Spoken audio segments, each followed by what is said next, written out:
Hey everybody, welcome to this Nomadic Idea show where we discuss the uncensored truth about full-time RV travel, being a nomad on the road, schoolie, van life. It doesn't make any difference. If you travel full-time on the road, live full-time on the road, this is a show for you.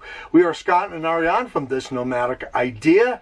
Tonight we are from Cooke City, Montana. Population 72. And on this show, we're going to show you around Cooke City and tell you a little bit about why we're here, because, man, have we gotten some crazy emails asking, what the heck are we doing here? So we're going to answer those questions tonight. Of course, on today's show, we're going to talk about Cooke City, Montana. And are you a nomad introvert or an extrovert? Do you like meeting people? Is the whole reason you got on the road is to get away from people? What is your take? We'd love for you to comment on whether you are an introvert or an extrovert. Why are you on the road? Is it to meet people? Is it to get away from people? We'd love to know what your take is. Our show is both in video and audio. Our audio podcast is different and is always much longer than our regular video show. If you want to catch the entire show, just go to our website, thisnomadicidea.com. You can always click on the subject of that show or the title of the show. This is episode 15, and you can listen to the full entire podcast on thisnomadicidea.com. We're also on Spotify, Apple Podcasts, Stitcher, Podbean. We're on all of your favorite podcatchers. Are you ready to talk about Cooke City, Montana, population 72, and introvert or extrovert? Let's get going. Boom. This is not a drill. Repeat, this is not a drill. Shall we begin?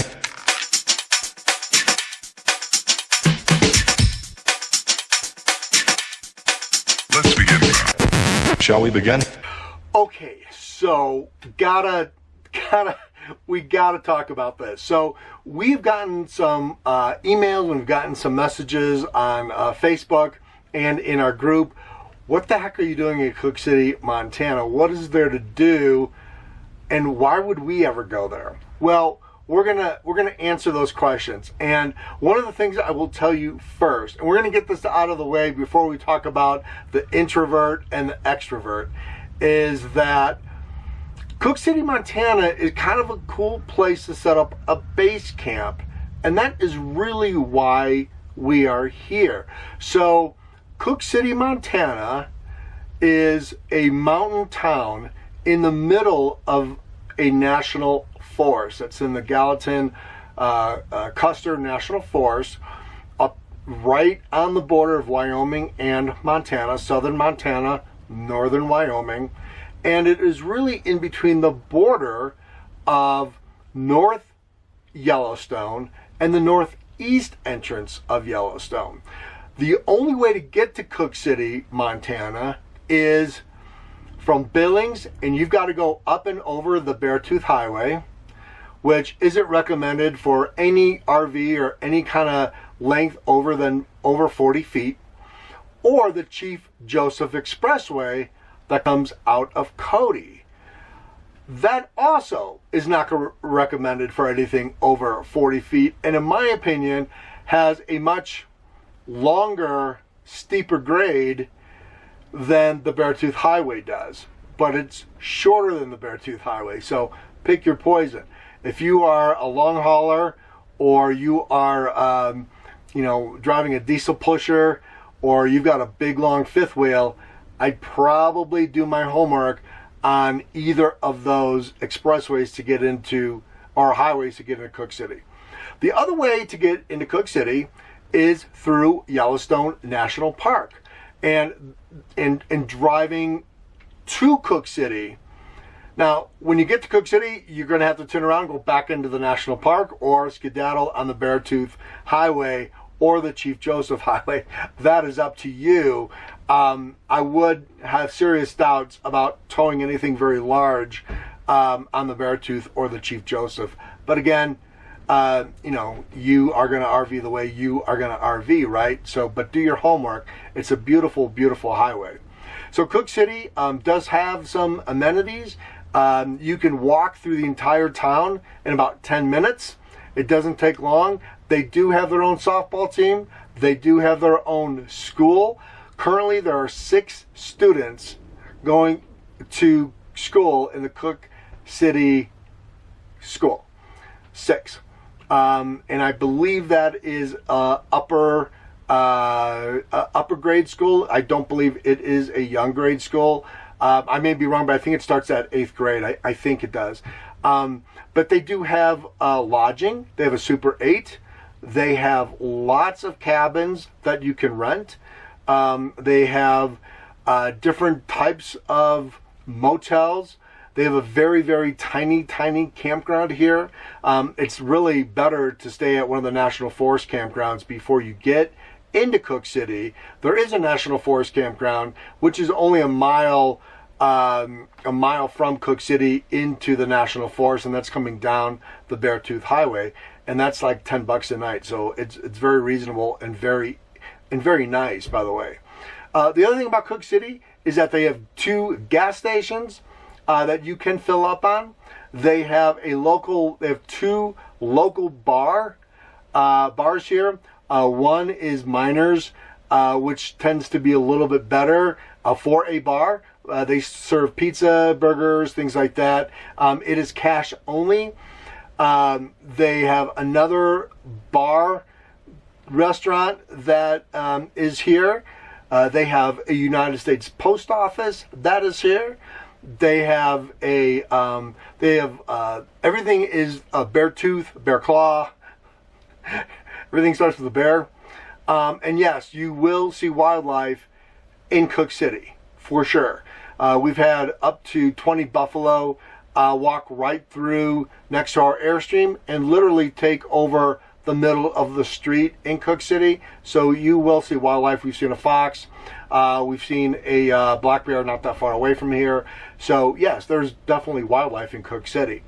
And they have a visitor center. They have other different things that you can do and you can see in Cooke City. So Cooke City has a lot of history to it. It's kind of fun to explore exactly how Cooke City was, you know, kind of formed, how people really came out here to mine for gold, and you know how the whole town started. Again, this town is in the middle of a national forest. There are no real amenities here. There's only one area for public bathrooms, and that is the Cooke City Visitor Center / museum, so / public restroom area. So it if you're coming to Cooke City thinking that, you know, there's a McDonald's and there's a grocery store and there's all kinds of things that you're going to be able to get, you're probably wrong. There is a general store here. It is one of the original buildings here in Cooke City. They sell just a little bit of everything, not much, a little bit of everything. Be able to get some maybe bread, maybe some lunch meat, eggs, but not really that much. But it is a really kind of cool place to see how general stores back in the 1800s operated, and they still kind of operate that way today, here in Cooke City anyway. So it's pretty cool. So I'm in the back of the museum area where you can kind of see some of the older buildings, some of the original cabins that were on Main Street as you drive through Cooke City that are still standing today. Now, so let me answer the question about why we're here. And we've talked about that on our other shows about, you know, working right now and getting free places to stay. So we are working here in Cooke City. So this is where Ariane has been working while we are living in Cooke City. I'll kind of show you where she's at and stop in and say hello at the Yellowstone Trading Post in Cooke City, Montana. Let's go surprise her.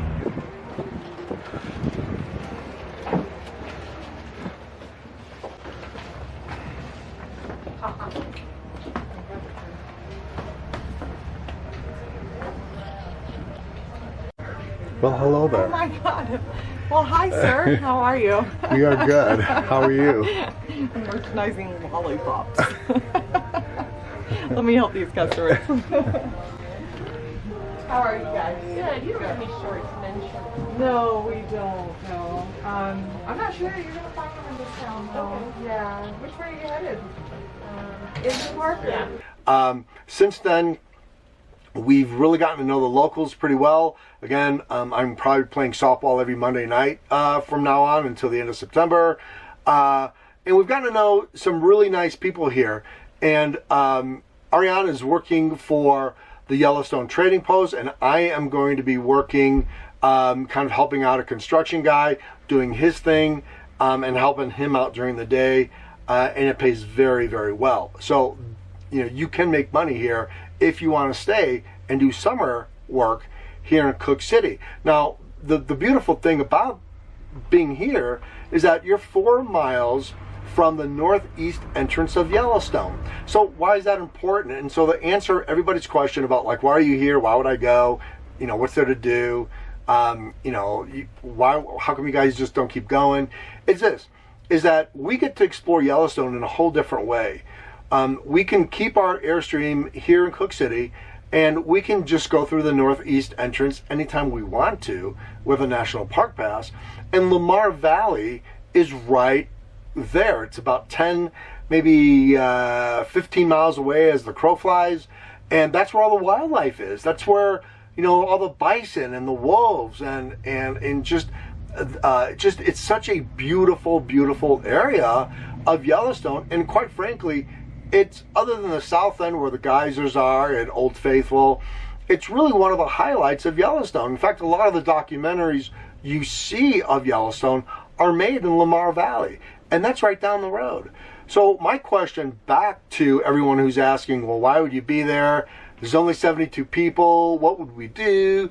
Well, my question is, why wouldn't you come here and make this a base camp so you can go and explore and not have the pressure of towing or pulling or camping? The national park campgrounds, although they are nice, they will run about $32 to $40 a night, depending on what you want and how you want to stay. Some spots are even more expensive than that. So in our case, we drive 3-4 hours in, 3-4 hours out, or there's been times where we've gone and spent the whole day in Yellowstone and then come back here and spend the night. So Cooke City offers you a great base camp for the northeast and the northern section of Yellowstone, and I think that's one of the better things that Cooke City offers.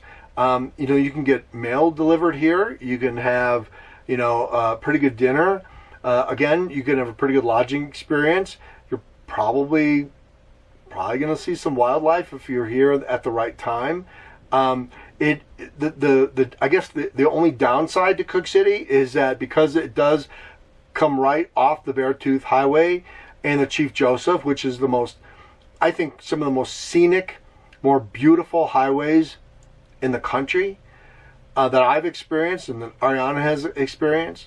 You have a lot of motorcycle traffic come in, and of course Sturgis is going on in South Dakota, so you get a lot of motorcycle traffic. So it can get kind of loud during the day, but at night it's pretty quiet. We don't really have any kind of noise at night. Things tend to close down early, except Miner's Bar does stay open until about midnight. Their kitchen does close at 9 p.m. though. So it is a pretty cool town. They do have some things that are kind of cool. Again, is this a place that we would live? No. But for 2.5 months, 3 months, to get to know the locals, to get to know everybody, to get to kind of see how the town works, it is pretty cool. So there's 3 things you have to know about Cooke City, and these are important. If you're going to come out here and you're going to travel through Cooke City to go to Yellowstone, 1, they have a gas station. You better fill up here. That's all I'm going to say. There's only 4 other gas stations in Yellowstone National Park, And the closest one from Cooke City is going to be about 4 hours away, or at least 3.5 hours away. But again, you don't know what kind of wildlife encounters you're going to have. So I'd fill up in Cooke City. 2, there is no cell signal, no cell service, 0. There's nothing. So you're going to have to go to the visitor center where they have Wi-Fi, and they have a public Wi-Fi password where you can go in. It's also the museum. The third thing you need to know is that there is no official grocery store. There's no official fast food. There's no official.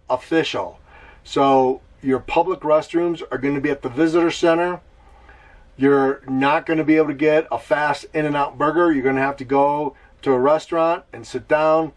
And sometimes it's extremely busy. This is not a town you can just stop in and then leave unless you're just going to get gas. They have great ice cream out here. The company is really good. On Monday nights, if you're driving through, if you go to the little Yamaha shop and make a left, you can go and watch the Cooke City softball team play the Silvergate softball team. They play together. They play, both teams play against each other every Monday night, and the whole town comes out and kind of hangs out. And that's one of the things that I really want to talk about, and that kind of transitions into the invert or extrovert, because for us, we're both. Sometimes we hate crowds and we don't want to be around people. And Yellowstone does push us to that limit as far as seeing all the real popular touristy places. And then sometimes, we like meeting people and talking to people and getting to know people. And at that point, we become a little extroverts. So we're going to talk a lot about that on our podcast, on our show. That is on thisnomadicidea.com. Just go to episode 15. You can listen to the whole thing about our experience, about introvert, extrovert. We've met some great people. At the same time, crowds kind of bother us, but it's been the people that we've met, whether it's local, whether it's other RVers, and it's been all over the place. It's been great. It's made the RV experience for us in the first year absolutely amazing. And we're going to tell you about some of the people that we've met and share our stories and how we met them, and how Ariane and I try to get out of our own cocoon and force ourselves to go meet people sometimes when we don't want to, and how that's sometimes been hard for us to do. And so we're going to talk about that on our show. So anyway, you guys, thank you so much for watching. Hit the subscribe button, hit the thumbs up if you like this video, and we will see you on the next show. Every Sunday night, 8 o'clock Eastern Standard Time. Talk to you later. Bye.